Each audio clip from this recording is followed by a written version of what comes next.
ನಮಸ್ಕಾರ big breaking ನ್ಯೂಸ್ಗೆ ಸ್ವಾಗತ. ನಾನು ಪೃಥ್ವಿರಾಜ್ ಹಾರನಹಳ್ಳಿ. ಬೆಳಗಾವಿಯಲ್ಲಿ ರಾಯಣ್ಣ ಪ್ರತಿಮೆ ತೆರವು ವಿಚಾರಕ್ಕೆ ಸಂಬಂಧಪಟ್ಟಂತೆ ವಿವಾದ ಯಾವ ರೀತಿಯಾಗಿ ಎದ್ದಿದೆ ಅಂತ ನಿಮಗೂ ಕೂಡ ಗೊತ್ತಿದೆ.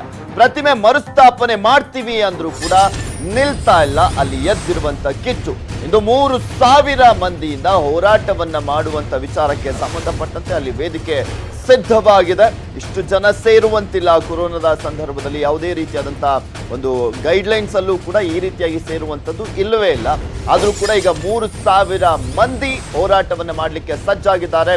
ಸಂಗೊಳ್ಳಿ ರಾಯಣ್ಣ ಪ್ರತಿಮೆಯ ವಿಚಾರಕ್ಕೆ ಸಂಬಂಧಪಟ್ಟಂತೆ ನಿನ್ನೆ ಸಿಎಂ BS ಯಡಿಯೂರಪ್ಪ ಅವರನ್ನ ಭೇಟಿ ಮಾಡಿದ್ರು. ಕಾಗಿನೆಲೆ ಪೀಠದ ಶ್ರೀಗಳು ಪ್ರತಿಮೆ ಮರುಸ್ಥಾಪನೆಗೆ ಸಿಎಂ BS ಯಡಿಯೂರಪ್ಪನವರು ಒಪ್ಪಿಗೆಯನ್ನ ಕೂಡ ಕೊಟ್ಟಿದ್ದಾರೆ. ಆದ್ರೂ ಕೂಡ ಪಟ್ಟು ಬಿಡದಂತ ರಣಧೀರ ಪಡೆಯ ಯುವಕರು ಅಲ್ಲಿ ಹೋರಾಟವನ್ನು ಮಾಡಲಿಕ್ಕೆ ಮುಂದಾಗಿದ್ದಾರೆ. ಪೀರನವಾಡಿ ವೃತ್ತದಲ್ಲೇ ಪ್ರತಿಮೆ ಸ್ಥಾಪನೆಗೆ ಪಟ್ಟ ನಡೆದಿದ್ದಾರೆ.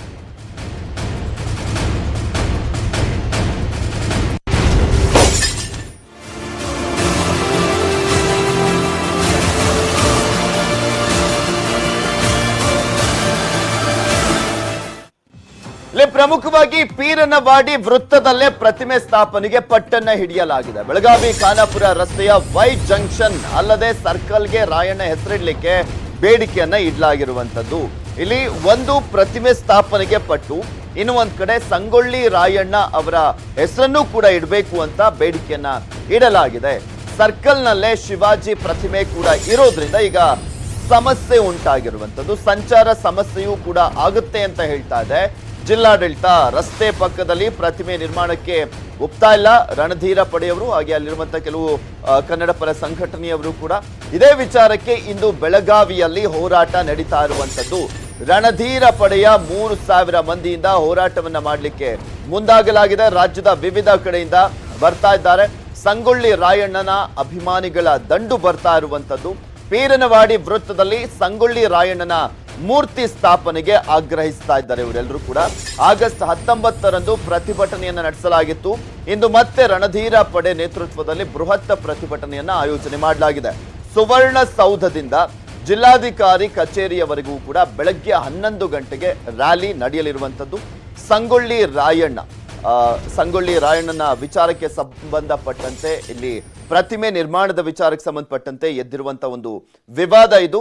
ಸಂಗೊಳ್ಳಿ ರಾಯಣ್ಣ ಅವರ ಪ್ರತಿಮೆಯನ್ನ ಅಲ್ಲಿ ಇಡ್ಲೇಬೇಕು ಅಂತ ಹೇಳಿ ಆ ಒಂದು ಪ್ರತಿಭಟನೆಯನ್ನ ನಡೆಸಲಾಗ್ತಾ ಇತ್ತು. ಇದೇ ವಿಚಾರಕ್ಕೆ ಸಂಬಂಧಪಟ್ಟಂತೆ ಕಾಗಿನೆಲೆ ಶ್ರೀಗಳು ಗೃಹ ಸಚಿವರನ್ನ ಭೇಟಿಯಾಗಿದ್ರು. ಗೃಹ ಸಚಿವರು ಮತ್ತೆ ಕಾಗಿನೆಲೆ ಶ್ರೀಗಳು ಇಬ್ಬರೂ ಕೂಡ ಸೇರ್ಕೊಂಡು ಯಡಿಯೂರಪ್ಪ ಅವರನ್ನ ಭೇಟಿ ಮಾಡಿದ್ರು, ಮುಖ್ಯಮಂತ್ರಿಗಳನ್ನ.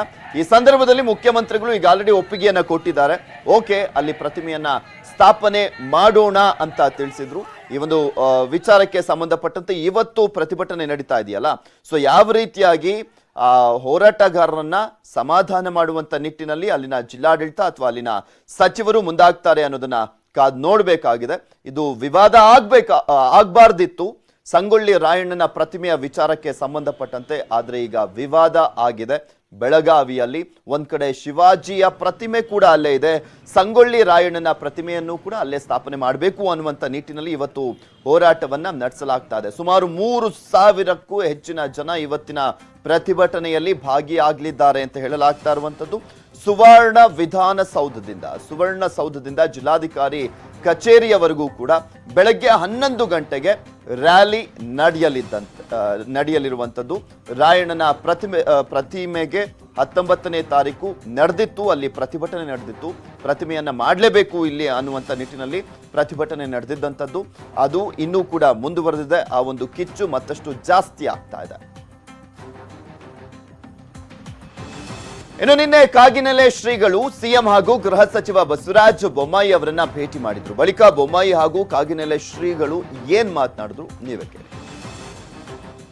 ಒಬ್ಬ ದೇಶಭಕ್ತ, ಅವನಿಗೆ ಗೌರವಪೂರ್ವಕವಾಗಿ ಆ ಮೂರ್ತಿ ಸ್ಥಾಪನೆ ಆಗ್ಬೇಕನ್ನುವಂಥದ್ರಲ್ಲಿ ಎರಡು ಮಾತಿಲ್ಲ. ಅದರಲ್ಲಿ ಕಾನೂನು ಏನೇನು ತೊಡಕುಗಳಿದೆ ಅವುಗಳನ್ನು ನಿವಾರಣೆ ಮಾಡಿ ಶಾಂತಿಯುತವಾಗಿ ಸ್ಥಾಪನೆ ಮಾಡೋದಕ್ಕೆ ಎಲ್ಲ ಕ್ರಮಗಳನ್ನು ತೆಗೆದುಕೊಳ್ಳೋದಕ್ಕೆ ಈಗಾಗಲೇ ಉಸ್ತುವಾರಿ ಸಚಿವರಾದಂಥ ನಮ್ಮ ರಮೇಶ್ ಜಾರಕಿಹೊಳಿ ಅವರಿಗೆ ಈಗಾಗಲೇ ಹೇಳಿದ್ದಾರೆ. ಸಂಗೊಳ್ಳಿ ರಾಯಣ್ಣ ಒಬ್ಬ ದೇಶಭಕ್ತ, ಅವನಿಗೆ ಗೌರವಪೂರ್ವಕವಾಗಿ ಆ ಮೂರ್ತಿ ಸ್ಥಾಪನೆ ಆಗಬೇಕನ್ನುವಂಥದ್ರಲ್ಲಿ ಎರಡು ಮಾತಿಲ್ಲ. ಅದರಲ್ಲಿ ಕಾನೂನು ಏನೇನು ತೊಡಕುಗಳಿದೆ ಅವುಗಳನ್ನು ನಿವಾರಣೆ ಮಾಡಿ ಶಾಂತಿಯುತವಾಗಿ ಸ್ಥಾಪನೆ ಮಾಡೋದಕ್ಕೆ ಎಲ್ಲ ಕ್ರಮಗಳನ್ನು ತೆಗೆದುಕೊಳ್ಳೋದಕ್ಕೆ ಈಗಾಗಲೇ ಉಸ್ತುವಾರಿ ಸಚಿವರಾದಂಥ ಸತೀಶ್ ನಮ್ಮ ರಮೇಶ್ ಜಾರಕಿಹೊಳಿ ಅವರಿಗೆ ಈಗಾಗಲೇ ಹೇಳಿದ್ದಾರೆ. ಸಂಗೊಳ್ಳಿ ರಾಯಣ್ಣ ಒಬ್ಬ ಶಾಂತಿಯುತವಾಗಿ ಆ ಒಂದು ಕಾರ್ಯ ಆಗಬೇಕು.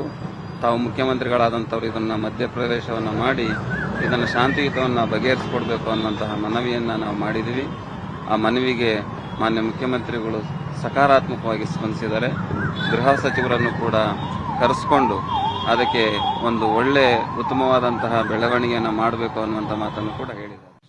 ಸಂಗೊಳ್ಳಿ ರಾಯಣ್ಣ ಈ ಒಂದು ರಾಜ್ಯದ ರಾಷ್ಟ್ರದ ಆಸ್ತಿ, ಹೆಮ್ಮೆಯ ಸುಪುತ್ರ.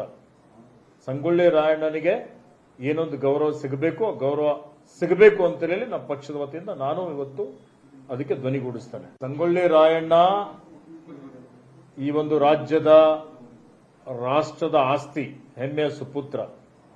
ಸಂಗೊಳ್ಳಿ ರಾಯಣ್ಣನಿಗೆ ಏನೊಂದು ಗೌರವ ಸಿಗಬೇಕು ಅಂತ ಹೇಳಿ ನಮ್ಮ ಪಕ್ಷದ ವತಿಯಿಂದ ನಾನು ಇವತ್ತು ಅದಕ್ಕೆ ಸಂಗೊಳ್ಳಿ ರಾಯಣ್ಣ ಪ್ರತಿಮೆ ಪ್ರತಿಷ್ಠಾಪನೆ ವಿವಾದದ ವಿಚಾರಕ್ಕೆ ಸಂಬಂಧಪಟ್ಟಂತೆ ಬೆಳಗಾವಿಯ ಉಸ್ತುವಾರಿ ಸಚಿವರಾಗಿರುವಂತಹ ರಮೇಶ್ ಜಾರಕಿಹೊಳಿ ಅವರು ಕೂಡ ಎಂಟ್ರಿಯನ್ನ ಕೊಟ್ಟಿದ್ದಾರೆ. ಕೊಡಲೇಬೇಕು ಕೂಡ, ಏಕೆಂದ್ರೆ ವಿವಾದ ಎದ್ದಿರುವಂತಹ ಹಿನ್ನೆಲೆಯಲ್ಲಿ ಆ ವಿವಾದವನ್ನ ತಿಳಿಗೊಳಿಸಬೇಕು, ಆ ವಿವಾದವನ್ನ ನಿರ್ವಿವಾದವಾಗಿ ಮುಗಿಸಬೇಕಾಗಿದೆ, ಪರಿಹರಿಸಬೇಕಾಗಿದೆ.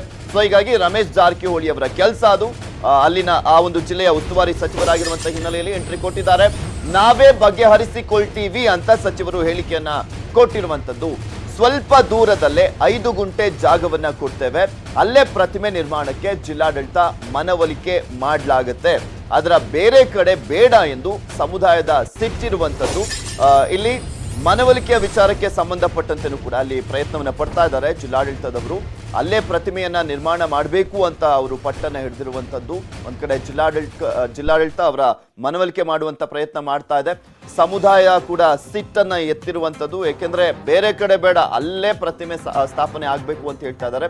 ಇಂದು ಬೆಳಗ್ಗೆ 11 ಗಂಟೆಗೆ ಕುರುಬ ಸಮಾಜದ ಜೊತೆ, ಹಾಲುಮತ ಸಮಾಜದವರ ಜೊತೆ ಸಭೆಯನ್ನ ಮಾಡ್ತಿದ್ದಾರೆ. ಸಭೆಯಲ್ಲಿ ಡಿಸಿ, ಪೊಲೀಸ್ ಆಯುಕ್ತರು ಕೂಡ ಭಾಗಿಯಾಗ್ತಾ ಇದ್ದಾರೆ. ಕುರುಬ ಸಮುದಾಯದ ಮನವೊಲಿಕೆ ಯತ್ನವನ್ನ ಮಾಡಲಾಗುತ್ತೆ. ಈ ಒಂದು ಸಂದರ್ಭದಲ್ಲಿ ಸಂಗೊಳ್ಳಿ ರಾಯಣ್ಣ ದೇಶದ ಆಸ್ತಿ, ರಾಜ್ಯದ ಆಸ್ತಿ, ಕಿತ್ತೂರು ರಾಜ್ಯ ಸಂಸ್ಥಾನದ ವಿಚಾರಕ್ಕೆ ಸಂಬಂಧಪಟ್ಟಂತೆ ಹೋರಾಟವನ್ನ ಮಾಡಿದಂತವರು ಸಂಗೊಳ್ಳಿ ರಾಯಣ್ಣ ಅವರು. ಅವರಿಗೆ ಗೌರವಯುತವಾಗಿ ಆ ಒಂದು ಪ್ರತಿಮೆಯನ್ನ ಸ್ಥಾಪನೆ ಮಾಡುವಂತ ವಿಚಾರಕ್ಕೆ ಸಂಬಂಧಪಟ್ಟಂತೆ ಸರ್ಕಾರ ಮುಂದಾಗಬೇಕಾಗಿದೆ.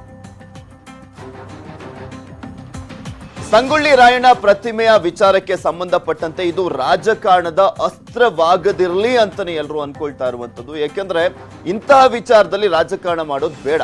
ಗೌರವಯುತವಾಗಿ ಸ್ವಾತಂತ್ರ್ಯಕ್ಕೋಸ್ಕರ ಹೋರಾಟವನ್ನ ಮಾಡಿದಂತ ಸಂಗೊಳ್ಳಿ ರಾಯಣ್ಣ ಅವರು, ನಾಡು ನುಡಿಗೆಗೋಸ್ಕರ ಹೋರಾಟವನ್ನ ಮಾಡಿದಂಥವರು ಸಂಗೊಳ್ಳಿ ರಾಯಣ್ಣ ಅವರು.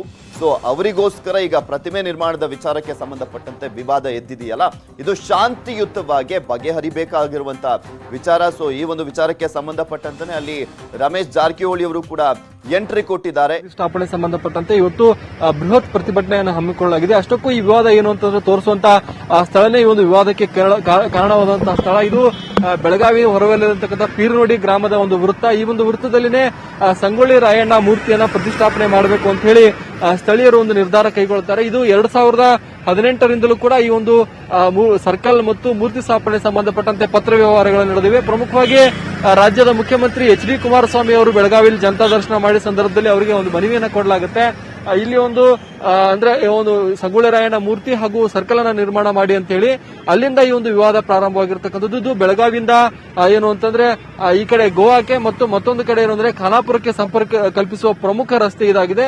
ಇಲ್ಲಿ ಒಂದು ರಸ್ತೆಯಲ್ಲಿ ಮುಂದೆ ಏನು ಹೆದ್ದಾರಿ ಅಭಿವೃದ್ಧಿ ಮಾಡಿದ್ರೆ ಸಂಗೊಳ್ಳಿ ರಾಯಣ್ಣ ಮೂರ್ತಿಗೆ ಮತ್ತೆ ತೆರವುಗೊಳಿಸಬೇಕಾಗುತ್ತೆ. ಹೀಗಾಗಿ ಅನುಮತಿ ಕೊಡಲ್ಲ ಅಂತ ಹೇಳಿ ಹೆದ್ದಾರಿ ಪ್ರಾಧಿಕಾರ ಅನೇಕ ಬಾರಿ ಇಲ್ಲಿನ ಒಂದು ಏನು ಅರ್ಜಿಯನ್ನ ತಿರಸ್ಕಾರ ಮಾಡಿರ್ತಕ್ಕಂಥದ್ದು. ಜೊತೆಗೇನು ಅಂದ್ರೆ ಈ ಒಂದು ಇಲ್ಲಿ ಆಗದೆ ಇದ್ರು ಕೂಡ ಈ ಭಾಗದಲ್ಲಿ ಅಂದ್ರೆ ಬೆಳಗಾವಿಯನ್ನ ಪ್ರವೇಶಿಸುವ ಭಾಗದಲ್ಲಿ ಮೂರ್ತಿ ಸ್ಥಾಪನೆ ಮಾಡಬೇಕು ಅಂತ ಹೇಳಿ ಸ್ಥಳೀಯರ ಆಗ್ರಹವಾಗಿತ್ತು. ಆದ್ರೆ ಇದಕ್ಕೂ ಕೂಡ ಏನು ಸರ್ಕಾರದಿಂದ ಅನುಮತಿ ಸಿಕ್ಕಿಲ್ಲ.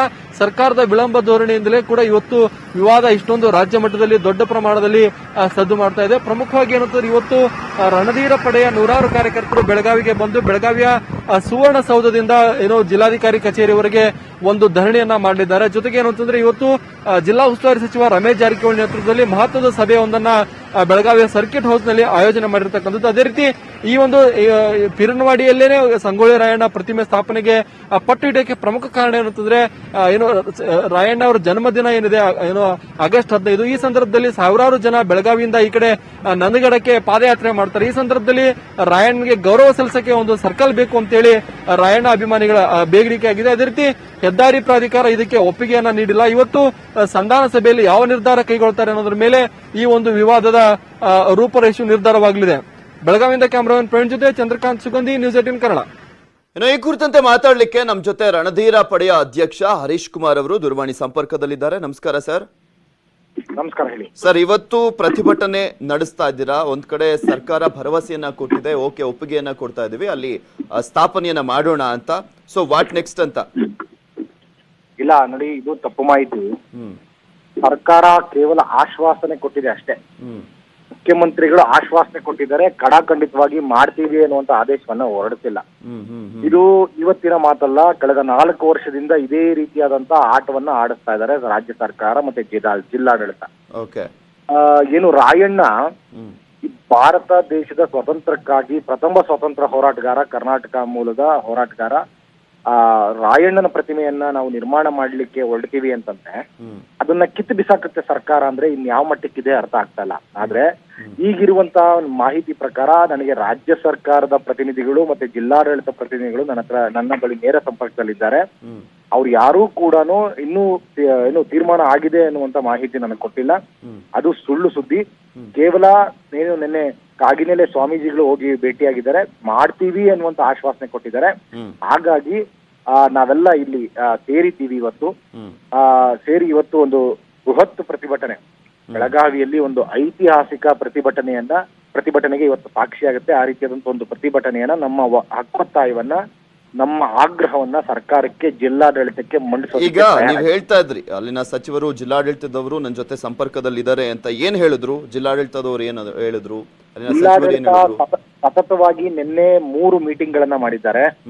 ಆ ಮೀಟಿಂಗ್ ಅಲ್ಲೂ ಕೂಡ ಪಾಸಿಟಿವ್ ಆಗಿ ಎಲ್ಲ ಆಗಿದೆ. ಆದ್ರೆ ಇನ್ನು ಫೈನಲ್ ತೀರ್ಮಾನ ಯಾವುದೂ ಕೂಡ ಕೈಗೊಂಡಿಲ್ಲ. ನಮಗೆ ಫೈನಲ್ ತೀರ್ಮಾನ ಬಂದ್ರೆ ಮಾತ್ರವೇ ಫೈನಲ್. ಹಾಗಾಗಿ ಇವತ್ತು ಕೂಡ ಬೆಳಗ್ಗೆ 11 ಗಂಟೆಗೆ ಜಿಲ್ಲಾ ಉಸ್ತುವಾರಿ ಸಚಿವರು ಮೀಟಿಂಗ್ ಕರೆದಿದ್ದಾರೆ ಅನ್ನುವಂತ ಮಾಹಿತಿ ಬಂತು. ಜಿಲ್ಲಾಡಳಿತ ಕೂಡ ನಮ್ಗೆ ಅದೇ ಮಾಹಿತಿಯನ್ನ ಕೊಟ್ಟಿದೆ, ಮೀಟಿಂಗ್ ಇದೆ ಅಂತ ಹೇಳಿ. ನೋಡೋಣ, ಕಾದು ನೋಡ್ತೀವಿ.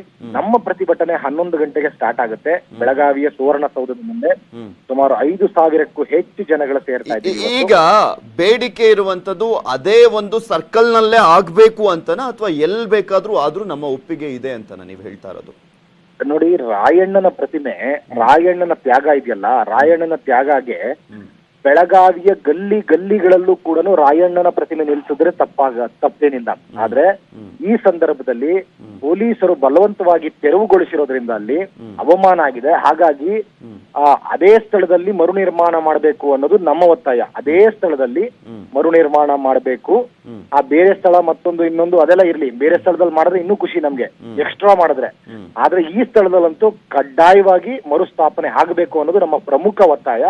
ಮತ್ತೆ ಸುವರ್ಣಸೌಧದ ಮುಂದೆ 108 ಅಡಿ ಪ್ರತಿಮೆಯನ್ನ ಆಗ್ಬೇಕು ಅನ್ನೋದು ಮತ್ತೊಂದು ಒತ್ತಾಯ.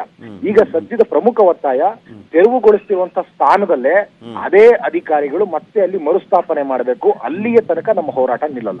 ಎಷ್ಟು ಜನ ಸೇರ್ತಾ ಇದ್ದಾರೆ ಇವತ್ತಿನ ಪ್ರತಿಭಟನೆಯಲ್ಲಿ? ಈಗ ಸುಮಾರು 4,000 ರಿಂದ 5,000 ನಮಗಿರುವ, ನಾವು ಸಂಘಟನೆ ಮಾಡಿರುವಂತ ಜನಗಳು ಮತ್ತೆ ಸ್ಥಳೀಯರು ಕೂಡ ಸ್ವಯಂ ಪ್ರೇರಿತರಾಗಿ ಸಾಗರೋಪಾದಿಯಲ್ಲಿ ಬರ್ತಾ ಇದ್ದಾರೆ. ಮತ್ತೆ ಇನ್ನೊಂದು ಏನು ಅಂದ್ರೆ, ಬಾಗಲಕೋಟೆ, ಹುಬ್ಳಿ ಏನು ಗಡಿ ಭಾಗಗಳಿದಾವೆ, ಇಲ್ಲೆಲ್ಲರೂ ಕೂಡ ಪೊಲೀಸರು ನಮ್ಮ ವಾಹನಗಳನ್ನ, 100 ವಾಹನಗಳನ್ನ ತಡೆದಿಟ್ಟಿದ್ದಾರೆ. ಈ ರೀತಿಯಾದಂತಹ ಹೋರಾಟಗಳನ್ನ ಹತ್ತಿಕ್ಕುವಂತ ಕೆಲಸವನ್ನ ಪೊಲೀಸ್ ಇಲಾಖೆ ಮಾಡಬಾರ್ದು. ಈಗಲೇ ನಮ್ಮ ಕಾರ್ಯಕರ್ತನಲ್ಲೆಲ್ಲ ಬಿಟ್ಟು ಕಳಿಸ್ಬೇಕು. ಏನು ಬೆಳಗಾವಿ ಭಾಗದಲ್ಲಿ ಆಮೇಲೆ ಗೃಹ ಸಚಿವರು ಹೇಳಿದ್ದಾರೆ ಪ್ರತಿಭಟನೆ ಹೋರಾಟ ಮಾಡ್ಲಿ, ಬಟ್ ಶಾಂತಿಯುತವಾಗಿರ್ಲಿ ಈ ಒಂದು ಪ್ರತಿಭಟನೆ ಹೋರಾಟಗಳು. ಈಗಾಗಲೇ ಸರ್ಕಾರದವ್ರು ಮುಂದಾಗಿದ್ದೀವಿ, ಒಪ್ಪಿಗೆಯನ್ನ ಕೂಡ ಕೊಟ್ಟಿದ್ದಾರೆ ಮುಖ್ಯಮಂತ್ರಿಗಳು. ಅಲ್ಲಿ ಸ್ಥಾಪನೆ ಮಾಡುವಂತ ವಿಚಾರಕ್ಕೆ ಸಂಬಂಧಪಟ್ಟಂತೆ ಎಲ್ಲಾ ರೀತಿಯಲ್ಲೂ ಜಿಲ್ಲಾಡಳಿತದ ಜೊತೆ ಚರ್ಚೆಯನ್ನ ಮಾಡ್ತೀವಿ ಅಂತ ಹೇಳಿದ್ದಾರೆ. ಸರ್ ನಾವು ಕೂಡ ಇಲ್ಲಿ ಯಾವುದೇ ರೀತಿಯಾದ ಅಹಿತಕರ ಘಟನೆ ಮಾಡಬೇಕು ಅನ್ನೋ ದುರುದ್ದೇಶದಿಂದ ನಾವು ಬಂದಿಲ್ಲ. ನಾವು ಕೂಡ ಶಾಂತಿಯುತವಾಗಿ ನಮ್ಮ ಹಕ್ಕೊತ್ತಾಯವನ್ನ ಮಂಡಿಸ್ಲಿಕ್ಕೆ ಬಂದಿದೀವಿ. ಪ್ರಜಾಪ್ರಭುತ್ವದ ವ್ಯವಸ್ಥೆಯಲ್ಲಿ ನಮಗಿರುವಂತಹ ಅಧಿಕಾರವನ್ನ ಚಲಾಯಿಸಲಿಕ್ಕೆ ಬಂದಿದ್ದೀವಿ. ಹೌದು, ನೀವು ಹೇಳ್ತಾ ಇರೋದು ಹೌದು, ಅದೆಲ್ಲದೂ ಕರೆಕ್ಟೇ. ಬಟ್ ಈಗ ಕೊರೋನಾದ ಸಂದರ್ಭ ಬೇರೆ ಅಲ್ವಾ? ಇಲ್ಲ ಸರ್, ಕರೋನಾ ಸಂದರ್ಭದಲ್ಲಿ ರಾಯಣ್ಣನ ಪ್ರತಿಮೆ ಕೀಳ್ಲಿಕ್ಕೆ ಆಯ್ತು, ಪೊಲೀಸರು ಗುಂಪು ಸೇರ್ಕೊಂಡು. ನಾವು ಗುಂಪು ಸೇರ್ಕೊಂಡು ಪ್ರತಿಭಟನೆ ಮಾಡ್ಲಿಕ್ಕೆ ಹಕ್ಕಿಲ್ವೇ? ಅವರು ಪ್ರತಿಭಟನೆ JCB ತಗೊಂಬಂದು ಎಣದ ರೀತಿಯಲ್ಲಿ ಒಬ್ಬ ಮಹಾನ್ ಪುರುಷನನ್ನ ಟೆಂಪೋದಲ್ಲಿ ಹಾಕೊಂಡು ಹೋಗೋದಿಕ್ಕೆ ಅವ್ರಿಗೆ ಇದಿರ್ಲಿಲ್ಲ, ಕರೋನಾ ಸಂದರ್ಭ ಇರ್ಲಿಲ್ಲ ಪೊಲೀಸರಿಗೆ. ಆದ್ರೆ ನಮ್ಮಂತ ಹೋರಾಟಗಾರ ಅದು ಪ್ರತಿಭಟಿಸ್ತೀನಿ ಅಂದ್ರೆ ಕರೋನಾ ಅಡ್ಡ ಬರುತ್ತಾ? ಸೊ ಈಗ ನೀವು ಹೋಗ್ತಾ ಇದೀರಲ್ವಾ, ಆ ಮೀಟಿಂಗ್ ಹೋಗ್ತಾ ಇದೀರಲ್ವಾ? ಕರ್ದಿದಾರಲ್ವಾ ನಿಮ್ಮನ್ನು? ಮೀಟಿಂಗ್ ಅಲ್ಲ, ಪ್ರತಿಭಟನೆ. ನಾವು ಮೀಟಿಂಗ್ ಕರ್ದಿರಲ್ಲ. Okay, thank you Harish Kumar ಅವರೇ, ನ್ಯೂಸ್ 18 ಜೊತೆ ಮಾತನಾಡಿದ್ದಕ್ಕೆ. ಮತ್ತಷ್ಟು ಅಪ್ಡೇಟ್ಸ್ ಅನ್ನ ನಿಮ್ಮ ಮುಂದೆ. 5 ತಿಂಗಳು 3 ಲಕ್ಷ ಕ್ರಾಸ್, ಬೆಂಗಳೂರಿಗೆ 3,000 ಕಂಟಕ. ಸೆಪ್ಟೆಂಬರ್ ನಲ್ಲಿ ಶಾಕ್ ಕಾದಿದ್ಯಾ? 3 ಲಕ್ಷ, ಆಗಸ್ಟ್ ನಲ್ಲಿ ಆರ್ಭಟ.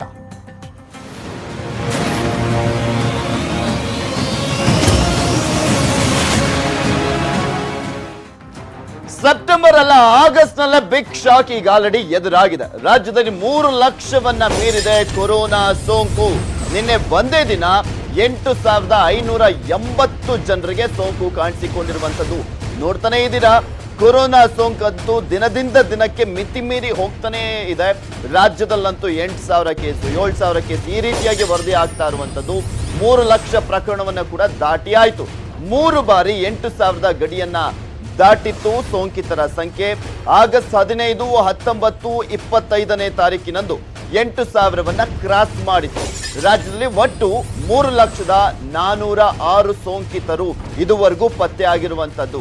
ನಿನ್ನೆ ಒಂದೇ ದಿನ 133 ಮಂದಿ ಸಾವನ್ನಪ್ಪಿದ್ದಾರೆ ಕೊರೋನಾ ಸೋಂಕಿನಿಂದಾಗಿ. ಈ ಮೂಲಕ 5,000 ಗಡಿಯನ್ನ ದಾಟಿದೆ ಸಾವಿನ ಸಂಖ್ಯೆ. 5,000 ಗಡಿಯನ್ನ ಕೂಡ ದಾಟಿ ಆಯಿತು. ಒಟ್ಟು 5,091 ಮಂದಿ ಕೊರೋನಾದಿಂದ ಸಾವನ್ನಪ್ಪಿದಂತಾಗಿದೆ ರಾಜ್ಯದಲ್ಲಿ. ನಿಮಗೆ ತೋರಿಸ್ತಾ ಇದೀವಿ 3 ಲಕ್ಷದ ಗಡಿಯನ್ನ ದಾಟಿರುವಂತ ಅಂಕಿ ಸಂಖ್ಯೆಗಳನ್ನ. ಜುಲೈ 16ನೇ ತಾರೀಕು 51,422 ಇತ್ತು ಕೊರೋನಾ ಸೋಂಕಿತರ ಸಂಖ್ಯೆ. ಜುಲೈ 27ಕ್ಕೆ ಅದು 1 ಲಕ್ಷವನ್ನ ಕ್ರಾಸ್ ಮಾಡುತ್ತೆ. 1,01,465ಕ್ಕೆ ಏರಿಕೆ ಆಗುತ್ತೆ. ಇನ್ನ ಆಗಸ್ಟ್ 13ನೇ ತಾರೀಕಿಗೆ 2 ಲಕ್ಷವನ್ನ ಕ್ರಾಸ್ ಮಾಡುತ್ತೆ. ನಿನ್ನೆಗೆ ಜಸ್ಟ್ 13 ದಿನದಲ್ಲಿ ಮತ್ತೊಂದು ಲಕ್ಷ ಪ್ರಕರಣಗಳು ವರದಿಯಾಗುವ ಮುಖಾಂತರ 3 ಲಕ್ಷವನ್ನ ಕ್ರಾಸ್ ಮಾಡುತ್ತೆ.